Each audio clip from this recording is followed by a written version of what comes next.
Actually, that means, of course, peace cannot happen without Moshiach. And we believe Moshiach and the Mahdi of Islam is the same person because the signs are given exactly the same.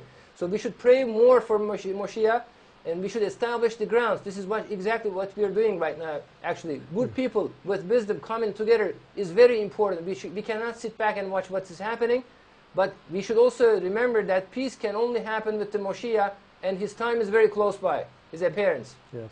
Well, Mashiach, you know, that opens a whole question of how people view the sense of Mashiach. Christians view Messiah in one way as the second coming of Jesus. Many Jews talk about a personal Mashiach coming, but others see Mashiach as not the form of a person, but really a kind of goal and a challenge. That Mashiach means the kind of fulfillment and repair and world that we need to bring about. You know, I'll give you one little anecdote which will illustrate that.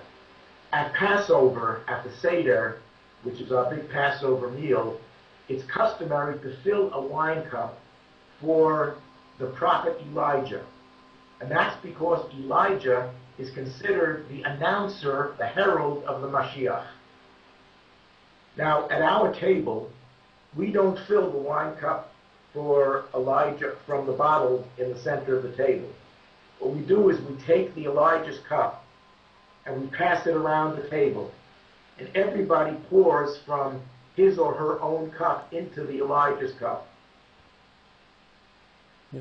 The idea being that in order to bring about Mashiach in the way we understand it, each of us has to contribute from our efforts, our hearts, our energies, our minds, and that's what will bring the Mashiach closer. So it's whether some will talk about Mashiach in the personal sense, some will talk about it in other terms, but basically the idea is the same, that the world can be radically transformed from the torn and injured world that it is now. It's God's plan that it be repaired and that it be healed.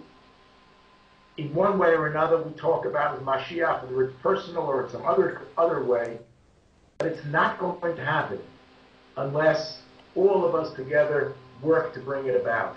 It Yes. won't happen on itself, because it's God's plan. God gave human beings freedom to make choices, and we have to make the choices to do the right thing. That's what will, in my view, bring about the world of Mashiach, the world transformed and repaired. Definitely, Definitely, definitely. yeah. I mean, actually, it is not difficult, because we suffered so much in the 20th century. There are millions of people were, as you might, as you know, were massacred. World War I, World War II, ideologies such as communism, fascism, racism, anarchism, terrorism. Now it is time. God is changing the world, and God will do it. And through Moshiach Mahdi, inshallah, the same person. And we feel that because these are the time for painful contractions are happening. And actually, a solution in the Middle East is not difficult. For example, if Egypt, Israel, Russia, and Turkey will come together, a unity for peace, this will solve the other problems. But we have to gather around with Moshiach. We have to pray, and we have to struggle for that. Yeah.